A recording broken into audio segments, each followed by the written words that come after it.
चलिए देखते हैं बायोलॉजी का बहुत बड़ा चैप्टर है कोशिका। तो कोशिका के बारे में हम लोग अध्ययन करते हैं। कोशिका को इंग्लिश में बोला जाता है सेल, हालांकि कोशिका का टेक्निकल नाम होता है साइटो। अब इस साइटो का अध्ययन करिएगा तो हो जाएगा साइटोलॉजी। तो कोशिका को जब भी बायोलॉजी में पढ़ा जाएगा तो सेल नहीं कहा जाएगा, सेल इसका इंग्लिश नाम है, बायोलॉजिकल नाम होता है साइटो। साइको नहीं, साइको माने पागल होता है। साइटोलॉजी क्या हो जाएगा, इसका अध्ययन। देखिए कोशिका जो होता है ना, बहुत लड़कों को लगता है एक शरीर का सबसे छोटा अंग है, ये सबसे बड़ा गलत बात है। ये सबसे छोटी इकाई है, यूनिट ऑफ सेल है, न कि part of unit of body है। ये पार्ट सबसे छोटा पार्ट नहीं है। ये हम लोग आप खुद ही समझ जाएंगे कि सबसे छोटा अंग और सबसे छोटी इकाई में अंतर क्या होता है। कोशिका की जो खोज किया था, यानी जो जनक थे वो रॉबर्ट हुक थे। इन्होंने मरी हुई कोशिका को खोजा था और वो छोटी सी जूम करके उसको माइक्रोस्कोप से देखने के बाद पता चला था। सबसे पहले जो जीवित कोशिका का खोज किया गया था वो एंटोनी वॉन लीवेनहॉक द्वारा। तो कहेगा कोशिका विज्ञान के जनक कौन है, तो रॉबर्ट हुक है। याद रखिएगा, खोजे वही थे, भाई मरा खोजे या जिंदा खोजे वो अलग बेहतर होता है। अब स्लाइडेन एवं श्वास नाम के दो वैज्ञानिक हैं। इन्होंने कहा कि पूरा शरीर कोशिकाओं से मिलकर बना है, पूरे शरीर में जहां जहां है वो कोशिकाएं हैं। तो कोशिका का सिद्धांत यानी शरीर कोशिका से मिलकर बना है, किसने बोला था, स्लाइडेन एवं स्वान ने बोला था। अब एक होती है सबसे छोटी कोशिका और सबसे बड़ी कोशिका। इसमें दो तरह का क्वेश्चन, मानव में सबसे बड़ी और सबसे छोटी, और ओवरऑल पूरी दुनिया में सबसे बड़ी सबसे छोटी। तो पूरी दुनिया में सबसे छोटी कोशिका माइकोप्लाज्मा की होती है, ये यूनिसेल्युलर होता है। तो ये दुनिया में सबसे छोटी कोशिका माइकोप्लाज्मा की होती है। सबसे बड़ी जो कोशिका होती है वो शुतुरमुर्ग के अंडे की होती है। अब मानव में देखेंगे तो मानव में जो सबसे छोटी कोशिका होती है वो मेल के स्पर्म यानी शुक्राणु की होती है। मेल का जो स्पर्म होता है उसके शुक्राणु की कोशिका मानव में सबसे छोटी होती है। और यही मानव में अगर सबसे बड़ी कोशिका की बात करेंगे तो मानव में सबसे बड़ी कोशिका फीमेल के ओवम यानी अंडाणु की होती है। तो फीमेल का ओवम सबसे बड़ी कोशिका और मानव में मेल का सबसे छोटी कोशिका कह देगा तो वो स्पर्म हो जाएगा। मेल का स्पर्म वो सबसे छोटा और फीमेल का ओवम वो सबसे बड़ा हो जाएगा। अब एक होता है कि सबसे लंबी कोशिका, लेंथ में लंबाई किस चीज का होता है। अब बड़ा और लंबा में कई लोग अंतर नहीं समझते हैं। देखिए लाल किला बहुत बड़ा है और कुतुब मीनार बहुत लंबा है, तो बड़ा और लंबा में अंतर होता है। तो सबसे लंबी कोशिका जो होती है वो न्यूरॉन यानी ब्रेन की कोशिका होती है। न्यूरॉन यानी ब्रेन की कोशिका। अब एक ऐसी कोशिका होती है, ब्रेन की जो कोशिका होती है इसमें कोशिका विभाजन नहीं होता है। कोशिका विभाजन मतलब क्या होता है कि एक कोशिका टूटकर दो नई कोशिकाओं का निर्माण कर लेती है। जैसे मान लीजिए यहाँ कहीं एक कोशिका मर गई तो वहाँ खाली जगह हो जाएगा, तो बगल की कोशिका विभाजन कर जाएगी और 1 से 2 में बनेगी। तो देखिए 1 से 2 बन गई तो एक जो विभाजन हुआ है वो अपना जगह एक रख लेगा और जो मर गया एक उसका जगह पे चला जाएगा।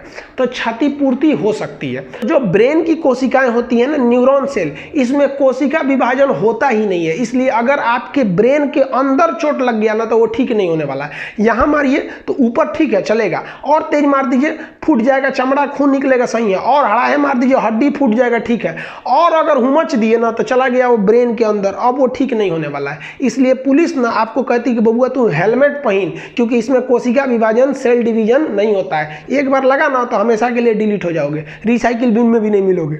समझ में गया। अब बात करते हैं सबसे तेज विभाजन कहाँ होता है। जहां विभाजन नहीं वह जगह टूटने फूटने के बाद ठीक नहीं होगा, और जहां विभाजन सबसे तेजी से होगा वहां पर बहुत जल्दी टूट फूट को रिकवर किया जा सकता है। तो सबसे तेज कोशिका विभाजन लीवर होता है। हम ये लीवर में भी बता दिए थे बहिर्स्रावी ग्रंथि नाम के चैप्टर में। लीवर जो होता है, अगर लीवर को काट दीजिएगा ना तो अपने से ठीक हो सकता है। तो क्वेश्चन भी पूछता है वह कौन सी कोशिका है जो अपने क्षतिपूर्ति को स्वतः ठीक कर सकती है, यानी क्षतिग्रस्त कोशिकाओं को ठीक कर सकती है, तो वो लीवर कर सकता है। और ब्रेन में कोशिका विभाजन नहीं होता है। समझ में आ गया। यहाँ बड़ा छोटा ओवरऑल में है और यहाँ बड़ा छोटा मानव में है। अब बात करते हैं कोशिका का मेन अध्ययन चालू करते हैं। जैसे देखिए अगर आप किसी ईंट को जोड़ते जाइएगा तो वो दीवार बन जाएगा। अब दीवार में तो ऐसा नहीं है केवल ईंट ही लगता है, सीमेंट भी लगता है, मसाला भी लगता है, बालू भी लगता है, लेकिन केवल ईंट का भी खड़ा कर सकते हैं, थोड़ा सा दीवार कमजोर हो जाएगा। तो मेन यहाँ देखिए ईंट को जोड़ेंगे तो क्या बन गया, दीवार। कई सारे दीवार को जोड़ेंगे तो क्या बन जाएगा, एक रूम बन जाएगा, कमरा। और रूम को सिस्टमेटिक सजा देंगे तो बन जाएगा घर। इसी तरह हमारा ह्यूमन बॉडी भी है। आप कोशिका को जोड़िएगा तो बन जाता है टिश्यूज यानी उत्तक। कोशिका को जोड़ेंगे क्या बनेगा, टिश्यूज यानी उत्तक। और उत्तक को जोड़िएगा तो वो बन जाएगा अंग। जैसे हाथ पर एक अंग है, आंख भी अंग है, जीभ भी अंग है, तो ये सब उत्तक है। सब हड्डी भी एक अंग है, वो भी उत्तक है। अब इन अंगों को जोड़ देंगे तो पूरा का पूरा क्या बन जाएगा, शरीर बन जाएगा। समझ में आ गया आप लोग को कोशिका, ये इतना चीज, इसका आप एक स्क्रीनशॉट लीजिए। आप फिर हम अभी इसी पार्ट में हम आपको समझाते हैं अन्य कोशिकाओं के बारे में। देखिए हम कोशिका के पार्ट्स को हम लोग देखना चालू करते हैं। कोशिका के अंग यानी कोशिकांग किसे कहते हैं, तो सबसे पहले आती है कोशिका झिल्ली, इसको इंग्लिश में हम कहते हैं मेम्ब्रेन। इसका दूसरा नाम होता है प्लाज्मा झिल्ली। ये एक झिल्ली के समान होती है और इसी के अंदर सभी कोशिका के अंग होते हैं, चाहे वो माइटोकॉन्ड्रिया हो, न्यूक्लियस हो, गोल्गी बॉडी हो, कोई भी अंग हो, सभी के सभी इसी के अंदर रहते हैं। इसकी विशेषता समझिए, ये पादप यानी प्लांट सेल में भी पाए जाते हैं और जंतु यानी एनिमल सेल में भी पाए जाते हैं। हम हो गए बकरी, जानवर, घोड़ा, गधा, ये जितने जानवर हैं जो चल फिर सकते हैं इन्हें हम लोग कहते हैं जानवर, और जो एक जगह खड़े होकर खाली हिल डुल करते हैं उन्हें कहते हैं पादप। जैसे पेड़ पौधे वो एकदम हिल डुल करें वो क्या हो गया, पादप हो गए। समझ में गया। बकरी क्या हो गई, जंतु हो गई। हम लोग क्या हो गए, जंतु हो गए। तो ये जंतु में भी पाया जाता है और किस में पाया जाता है, पादप में भी पाया जाता है। ये किस चीज का बना होगा, तो प्रोटीन का बना होता है। ये झिल्ली है, कोई भी चीज इसी में रखा रहता है। जैसे आप देखते हो कि सामान खरीदने जाइएगा तो आलू, थोड़ा सा प्याज, नमक, मिर्चा जो भी ले जाते हैं तो झिल्ली में दे देता है। उसी तरह ये कोशिका का झिल्ली है, उसके अंदर बहुत सारी चीजें रहते हैं। ये कोशिका के सभी अंग इसी झिल्ली में रहते हैं। समझ में आ गया आप लोग को। अब आप कभी गौर किए होंगे, अगर आप जाइएगा तो कहिएगा 10 रुपये का आलू दे दीजिए, एक तो झिल्ली में दे देगा। 5 रुपये का प्याज, 2 रुपये का मिर्चा, धनिया पत्ती, कुछ ले लीजिएगा इसी में तो एक तो झिल्ली में दे देगा। और अगर उसी में ज्यादा चीज ले लीजिएगा ना तो डबल झिल्ली लगा देगा। देखें इस चीज को। तो जो कोशिकाएं थोड़ी बड़ी होती है ना उनमें डबल झिल्ली होता है। तो डबल झिल्ली किसमें होता है, तो वो दोहरी झिल्ली को हम क्या कहते हैं, कोशिका भित्ति या सेल वॉल कहते हैं। आप ध्यान दीजिए, सेल वॉल जो होता है वो केवल पेड़ पौधों में पाया जाता है। जैसे आपसे कहेंगे कि दोहरी झिल्ली किस में लगाई जाती है, तो भारी सामान में, हल्के सामान में तो एक ही झिल्ली लगेगी। समझ आया ना। तो पहली झिल्ली को क्या कहते हैं, कोशिका झिल्ली या मेम्ब्रेन। ये तो सब में रहेगा, जंतु हो या पादप हो। लेकिन दोहरी झिल्ली जो होती है, कोशिका भित्ति, वो केवल किसमें पाई जाती है, पादप यानी प्लांट में। ये इसी झिल्ली के बाहर होती है। ये जो कोशिका भित्ति होती है यानी दीवार होती है, ये कोशिकाओं को सुरक्षा प्रदान करती है और आकार प्रदान करती है। जैसे हम लोग अपनी कोशिकाओं की सुरक्षा कपड़ा से कर लेते हैं, जानवर बाल से कर लेते हैं, पेड़ पौधे अपने किससे करते हैं, कोशिका भित्ति से करते हैं। उनके पीछे एक छाल जो झिल्ली होती है कोशिका भित्ति से करते हैं। ये कोशिका भित्ति सेलुलोज की बनी होती है। इसलिए पेड़ पौधों से कुछ भी चीज बनाइएगा, पूछेगा कि इसमें क्या पाया जाता है, तो सीधा मारिए सेलुलोज। हमारा जो कपड़ा है ये कपास से बना है, रुई से, वो भी पेड़ है तो इसमें भी सेलुलोज। जो कागज बनता है वो भी पेड़ से बनता है तो उसमें भी सेलुलोज। जो नोट छापा जाता है वो भी कागज से बनता है, सेलुलोज। समझ में गया। हाँ, अगर कह देगा कि जीवाणु का किसका बना होता है, तो पेप्टिडोग्लाइकेन का बना होता है। कवक का किसका बना होता है, तो कवक का बना होता है काइटिन का। इसका हम पीडीएफ आपको डिस्क्रिप्शन में दे दिए हैं, आप वहां से ले लेंगे, इस सब का पीडीएफ मिल जाएगा। यहाँ हम धीरे धीरे लिखेंगे तो ज्यादा टाइम लॉस हो जाएगा, तो आप पीडीएफ में ले लीजिएगा। तो देखिए, अगर कहेगा कि जंतुओं में क्या पाया जाता है, तो भैया कोशिका झिल्ली, पादपों में भी कोशिका झिल्ली, तो कोशिका झिल्ली दोनों में, लेकिन कोशिका भित्ति केवल पेड़ पौधों में। समझ में आ गया आप लोग को। ये सुरक्षा तथा आकार प्रदान करता है। इतना तो समझ गए। इसका एक स्क्रीनशॉट लीजिए, फिर और इसके पार्ट्स को हम समझाते हैं। देखिए अब माइटोकॉन्ड्रिया के बारे में समझते हैं। इसको हिंदी में कहते हैं सूत्रकणिका। इसकी खोज अल्टमैन ने किया था। कभी कभी इसके खोजकर्ता पूछता है, खोज कहेगा तो अल्टमैन ने किया था। ये माइटोकॉन्ड्रिया में यहाँ एम से लिख दिए। इसका काम क्या होता है, देखिए जब हम सांस लेते हैं तो आपको श्वसन तंत्र में बढ़ा दिए हैं कि हीमोग्लोबिन उस ऑक्सीजन को लेकर कोशिका में चला जाता है और माइटोकॉन्ड्रिया को दे देता है। ये माइटोकॉन्ड्रिया में जाके ऑक्सीजन क्या करता है, तो एक साइकिल चलाता है, एक चेन रिएक्शन करता है, जिसकी खोज क्रेब्स नामक विद्वान ने किया था। अतः उस चेन रिएक्शन को हम क्रेब्स साइकिल कहते हैं। तो कहेगा कि कोशिका के अंदर क्रेब्स चक्र कहाँ चलता है, तो कहाँ चलेगा, माइटोकॉन्ड्रिया के अंदर चलता है। समझ में आ गया कि नहीं आ गया, माइटोकॉन्ड्रिया के अंदर चलेगा। ये जो क्रेब्स चक्र है, इसके फलस्वरूप क्या बनते हैं, एटीपी बनते हैं। इसके फलस्वरूप एटीपी का निर्माण होता है और 38 एटीपी मिलकर एक ग्लूकोज को बना देते हैं और यही ग्लूकोज हमको ऊर्जा यानी पावर देता है। तो कहेगा कि ऊर्जा गृह किसे कहते हैं, तो माइटोकॉन्ड्रिया को। पावर हाउस माइटोकॉन्ड्रिया, शक्ति गृह माइटोकॉन्ड्रिया, सब यही होता है। कहेगा कि माइटोकॉन्ड्रिया में कौन सा चक्र चलता है, तो क्रेब्स चक्र। कहेगा कोशिका के अंदर ऑक्सीजन को लेकर श्वसन का काम कौन करता है, तो ये कौन करेगा बाबू, माइटोकॉन्ड्रिया। एक और क्वेश्चन कहता है कि माइटोकॉन्ड्रिया की आंतरिक दीवारों को क्या कहते हैं, उसे हम लोग कहते हैं क्रिस्टी। क्या कहेंगे, क्रिस्टी। आंतरिक दीवार को हम क्रिस्टी कहेंगे। समझ में आ गया। तो अब बताइए, हमारे शरीर में चारों ओर कोशिका है, जीभ में भी कोशिका है, उंगली में भी है, हाथ में, पैर में, हर जगह कोशिका है और हर जगह माइटोकॉन्ड्रिया है, क्योंकि कोशिका जहां रहेगा उस कोशिका के अंदर माइटोकॉन्ड्रिया रहेगी। अब आपको तो समझ में आ गया होगा कि भैया कोशिका सबसे छोटा नहीं होता है, क्योंकि इसके अंदर तो खुद ही ये सब चीज़ है सब। तो देखिए, कोशिका के अंदर जो माइटोकॉन्ड्रिया है ऊर्जा बनाता है। अब एक बात बताइए, मेरे पैर में भी कोशिका है, जीभ में भी है, सब जगह है। एक बात बताइए, जो आदमी दौड़ रहा है, धावक है, उसको सबसे ज़्यादा पैर में ऊर्जा की जरूरत है। अब जैसे हम मान लीजिए आपको पढ़ा रहे हैं तो हमारी सबसे ज़्यादा ऊर्जा जीभ को जरूरत है, वो करेगा। कोई मान लीजिए सिलाई कर रहा है या बैडमिंटन खेल रहा है तो हाथ में ज़रूरत है, जबकि बन रहा है हर जगह, किसी को ज़रूरत है किसी को नहीं है। तो ये बहुत डिसबैलेंस हो गया। जैसे हम यहाँ खड़े होकर पढ़ा रहे हैं, हमारा जीभ है इतना बड़ा, अब इस जीभ की कोशिका बना रही है क्या चीज़, माइटोकॉन्ड्रिया की मदद से ऊर्जा बना रही है, और हम 1 घंटा पढ़ा दिए तो ये जीभ ऐसे चलते चलते चलते चलते इसका खत्म हो जाएगा। अब ये चलने छोड़ देगा, करेगा, इसे चलना ही छोड़ देगा। और जबकि हम चुपचाप खड़े हैं, ज़्यादा चल नहीं रहे हैं, तो पैर इतना बड़ा है, उसमें कोशिकाएं ज़्यादा होंगी, ऊर्जा ज़्यादा बनेगा। तो एक आदमी चाहिए ना जो पूरा ऊर्जा को खखोर के लेके आए, कहाँ तक, जीभ तक, कि भैया इसको ज़्यादा काम है, इसको दे दो। तो एक आदमी ऊर्जा के परिवहन के लिए चाहिए कि जहां ऊर्जा कम है वहां से लेके जहां ज्यादा जरूरत है वहां पहुंचा दे। इस परिवहन करने वाले का नाम क्या है, गोल्जी ऑपरेटस यानी गोल्जी बॉडी। इसकी खोज कैमिलो गोल्जी ने किया था, इसलिए इसी के नाम पर हो गया। इंग्लिश हिंदी दोनों इसका गोल्जी ऑपरेटस यानी गोल्जी काय होता है। इसकी खोज किसने किया था, कैमिलो गोल्जी। ये परिवहन करता है, समझेगा। जहां प्रोटीन की कम जरूरत वहां से प्रोटीन उठा के जिसको ज्यादा जरूरत उसको दे देता है, जहां ऊर्जा की कम जरूरत वहां से लेके ज्यादा वाले को दे देता है। तो ये बहुत जरूरी है। अगर गोल्जी बॉडी नहीं होता ना तो जीभ थक गया आया करके तो गए काम से, समझ में गया। ये पूरी शरीर में ऊर्जा को एक बैलेंस बना के रखता होगा, इसलिए आपका शरीर थकता है तो चारों ओर से थक जाता है। ऐसा थोड़ी कि आप थक गए तो कहते नहीं यार कमर थक गया है बाकी सब ठीक ठाक है, ऐसा थोड़ी होता है। पूरी बॉडी को बैलेंस रखता है गोल्जी बॉडी, समझ में आ गया। अब अगला देखते हैं, तो ये तो गोल्जी बॉडी समझ में आ गया आप लोग को। अगला देखते हैं वैक्यूल्स यानी रसधानी।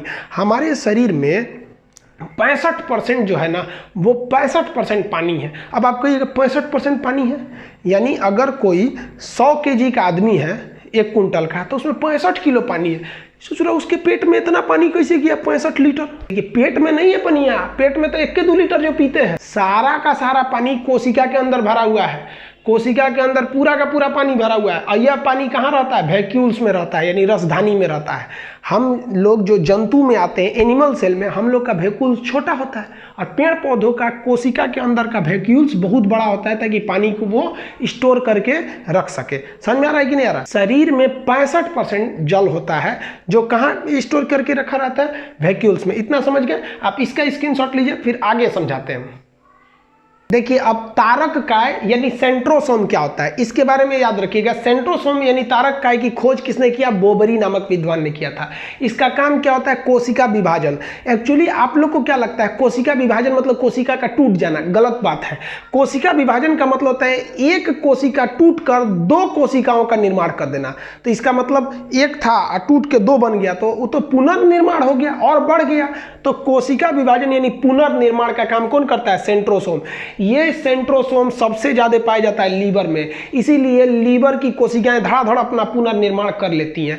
और ये सेंट्रोसोम नहीं पाया जाता है ब्रेन यानी न्यूरॉन में, ब्रेन में नहीं पाया जाता है, इसलिए ब्रेन टूट फूट होता है तो जल्दी ठीक नहीं होता है। अब याद रखिए, अगर ये कोशिका विभाजन बहुत तेजी से हो गया ना तो उसी को कहते हैं कैंसर। कैंसर कोई बीमारी नहीं है, uncontrollable cell division in any part of body is known as cancer. तो किसी भी जगह पे अनकंट्रोल कोशिका विभाजन हो जाएगा तो उसे क्या कहते हैं, कैंसर कहते हैं। समझ में आ गया। अब एक बात बताइए, कहां पर कोशिका विभाजन नहीं होता है, न्यूरॉन में। न्यूरॉन कहां पाया जाता है, ब्रेन में। न्यूरॉन कहां पाए जाएंगे, अगर कहेगा न्यूरॉन कहां पाया जाएगा तो न्यूरॉन पाया जाता है ब्रेन में। यहां कोशिका विभाजन नहीं होता है, तो इसका मतलब ब्रेन में तो कैंसर ही नहीं होना चाहिए, फिर भी ससुरा कैंसर का हो जाता है। ब्रेन ट्यूमर बोलते हैं ना ब्रेन के कैंसर को।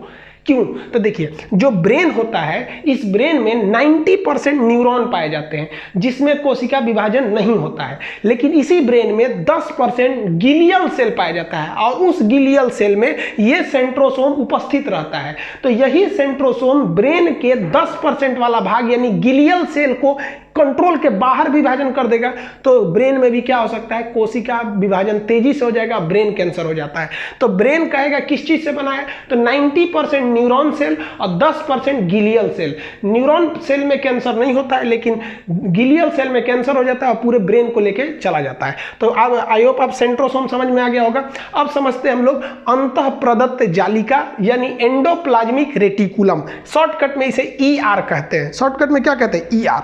अंतः प्रदत्त जालिका कोशिका के अंदर एक कंकाल का काम करता है। जिस तरह आपके घर में पिलर होते हैं, बीम दिए गए रहते हैं, उसी तरह कोशिका के अंदर पिलर दिए गए हैं ताकि कोशिका पचके नहीं, पचक जाएगा तो दिक्कत हो जाएगा। तो यह आंतरिक कंकाल का काम करता है और आंतरिक सहायता देने का काम करता है। कौन, एंडोप्लाज्मिक रेटिकुलम, ER जिसे कहते हैं अंतः प्रदत्त जालिका। अंतः प्रदत्त जालिका जो होती है ये 2 प्रकार की होती है। ध्यान से समझिएगा कितने प्रकार की होती है, 2 प्रकार की।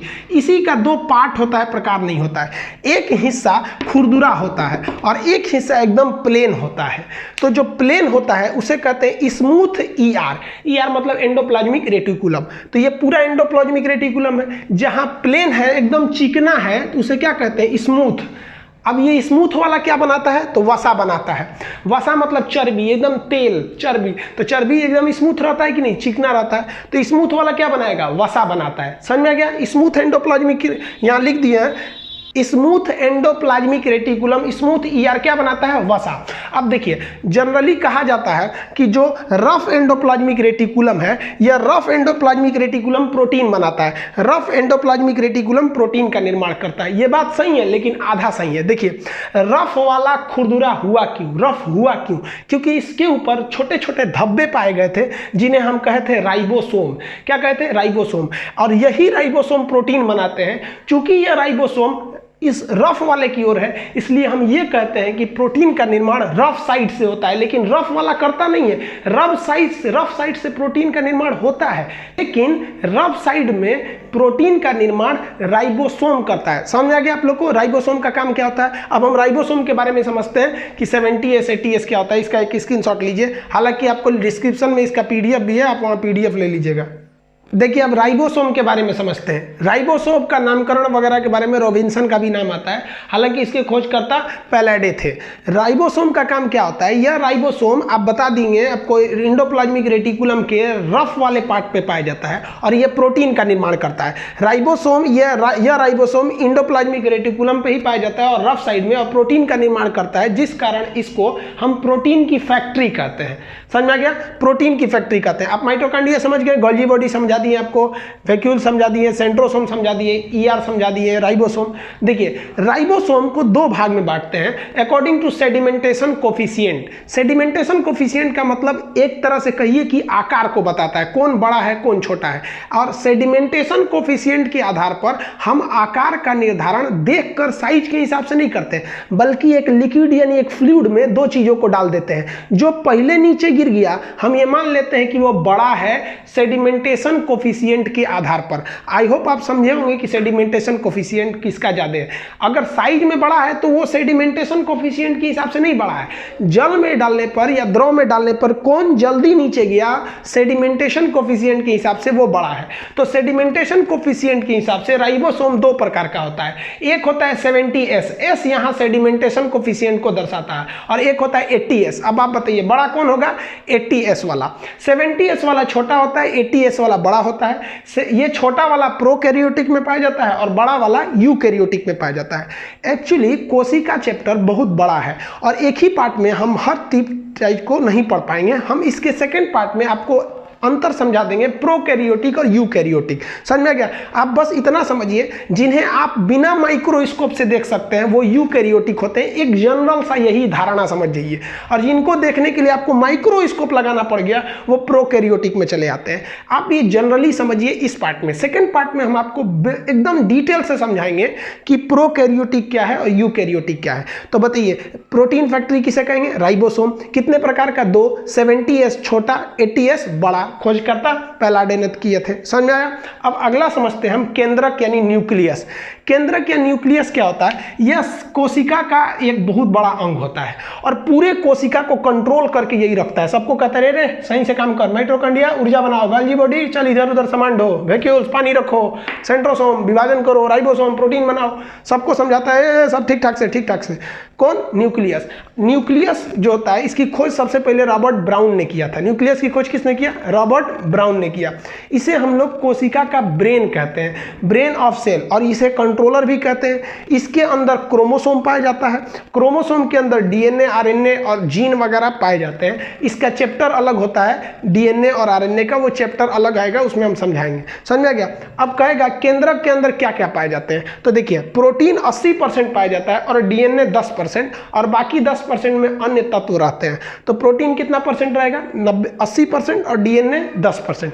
कोशिका का brain nucleus, protein factory ribosome, परिवहन गोल्गी बॉडी और ऊर्जा गृह माइटोकॉन्ड्रिया। ये समझ रहे हैं आप लोग? इसको एक पिक लीजिए, इसका एक स्क्रीनशॉट लीजिए, फिर अभी समझाते हैं आगे इसके आगे आपको। देखिए अब लाइसोसोम के बारे में समझते हैं। ये बहुत इंपॉर्टेंट टॉपिक है। इसकी खोज डी डुबे ने किया था। लाइसोसोम की खोज डी डुबे ने किया।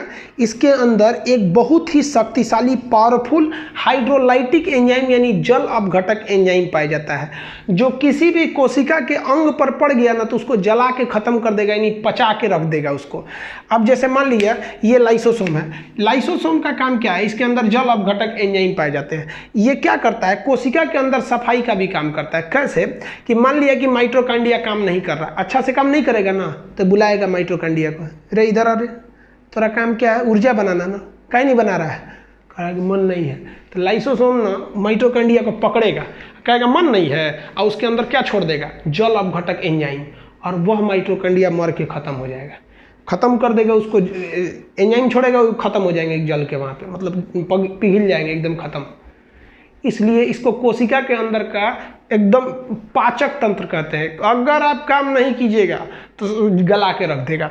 फिर गोल्गी बॉडी को कहेगा तुम रे ठीक ठाक है ना, न्यूक्लियस को कहेगा न्यूक्लियस चाचा देखते रहिएगा सब ठीक ठाक से काम करे सब, और नहीं करते हैं ऐसे काम तो बोलिए मेरे पास, अब ये गला के ख़त्म कर देते हैं इनको। बहुत खतरनाक होता है लाइसोसोम, इसी के डर से सब काम अच्छा से करते रहते हैं सब। समझ में आया? कभी कभी कोशिका के सभी अंग ना काम करना बंद कर देते हैं, कहते हैं कि नहीं करेंगे हम काम। क्या कर लोगे लाइसोसोम? इधर से वैक्यूल्स बोलता है हम भी नहीं करेंगे, वो कहता है हम भी नहीं करेंगे, हम भी नहीं करेंगे, इंकलाब जिंदाबाद। लाइसोसोम कहता है ससुरा इंकलाब जिंदाबाद। लाइसोसोम खुद को फाड़ देता है, और जब लाइसोसोम खुद को फाड़ता है तो पूरा जल अपघटक एंजाइम इसके अंदर से निकलकर पूरी कोशिका के अंगों पे लग जाते हैं और पूरी कोशिका मर जाती है। पूरी कोशिका नहीं मरेगी, जिस कोशिका के अंदर का लाइसोसोम फटेगा वो कोशिका मर जाएगी, बाकी शरीर में तो रहेंगे ही। इसी कारण लाइसोसोम को सुसाइड बैग या आत्महत्या की थैली कहते हैं। इसे कोशिका का एटम बम भी कहा जाता है, यानी कोशिका मरेगी, उस कोशिका को कौन मार देता है? लाइसोसोम। यह लाइसोसोम जरूरी भी है, वरना कोशिका सड़ने लगेगी। मान लिया माइटोकॉन्ड्रिया मर गया और उसी में अंदर सड़ रहा है, उसको कोई गलाने वाला चाहिए कि नहीं चाहिए?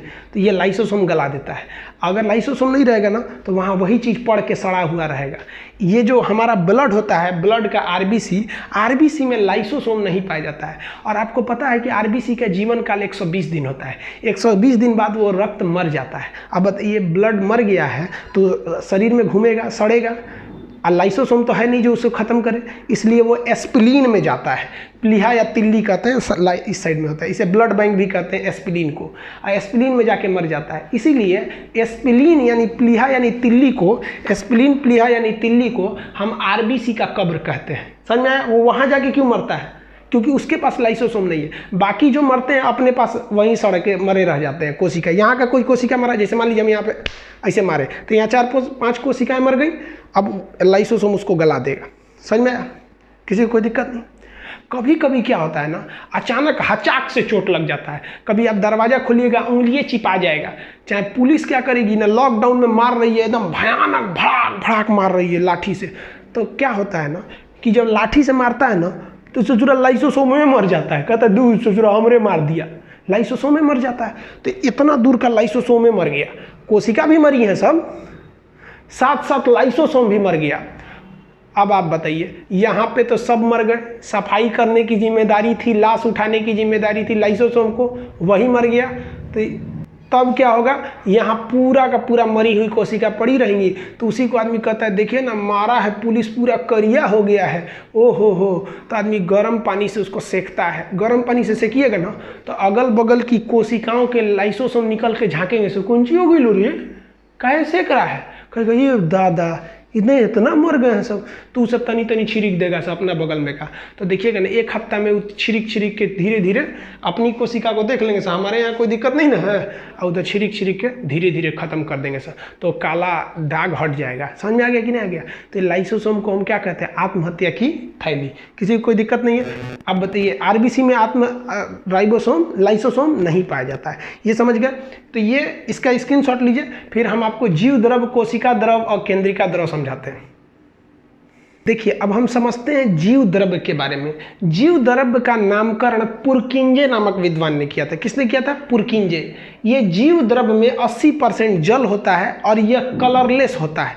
अब ये जीव द्रव क्या होता है, एक बात बताइए। मान लिया इस बैग है, इस बैग में लोटा, थरिया, गिलास, चम्मच, एन तेन बहुत ज़्यादा चीज़ है, और इस बैग को हम लाद के दौड़ेंगे तो ठन ठन ठन ठन बोलेगा, डिस्टर्ब होगा, फूट फाट के पचक जाएगा यहाँ पर। तो क्या होगा, इसके लिए क्या करना चाहिए, बीच बीच में कुछ भर देना चाहिए ताकि फूटे नहीं। इसलिए आप देखिएगा, कोई कैमरा वगैरह खरीदिएगा, मोबाइल खरीदिएगा, तो उसमें डिब्बा, थर्माकोल ये सब लगा के रोक देता है ताकि लड़े नहीं एक दूसरे से। अब बताइए, हमारी कोशिका है और इसमें अगर हम लोग चलेंगे, लोग ठट सब आपस में लड़ जाएंगे। न्यूक्लियस कहेगा माइटोकॉन्ड्रिया, इधर क्या आ रहा है, उधर कहेगा, इधर उधर ढकेलेंगे सर। अब कहीं जो गलती से भड़क गया आपका लाइसोसोम, भड़का देगा सबको, कि नहीं? अब ये तो हुआ बवाल। तो इसी के लिए इसके अंदर एक लिक्विड भर दिया जाता है। वो लिक्विड भर दीजिएगा ना तो हिल डुल नहीं कर पाते हैं सब। इसी कलरलेस लिक्विड को हम जीव द्रव्य कहते हैं। जीव द्रव्य को हम इंग्लिश में प्रोटोप्लाज्म कहते हैं। क्या कहेंगे? प्रोटोप्लाज्म। अब इसे जीव द्रव्य क्यों कहते हैं? क्योंकि ये जीव द्रव्य पूरी कोशिका के बीच में भरा है, और अगर ये जीव द्रव्य को हटाएंगे तो उस जीव का मरना फिक्स है। इसीलिए जीवन की भौतिक इकाई है ये जीव द्रव्य, इसको रहना जरूरी है। ये जो जीव द्रव्य है इसमें 80% जल भरा है। इस जल में 1% की कमी आई तो प्यास लगेगा, और 10% जल की कमी हो गई तो आदमी मर जाता है। तो ये हो गया आपका जीव द्रव्य यानी प्रोटोप्लाज्म। ये जीव द्रव्य दो टाइप का होता है। देखिए, पूरी कोशिका में भरा रहता है ये जीव द्रव्य। अगर कोशिका में है तो उसे कहते हैं कोशिका द्रव। कोशिका का नाम क्या था? साइटो, तो इसे क्या कहेंगे? साइटोप्लाज्म।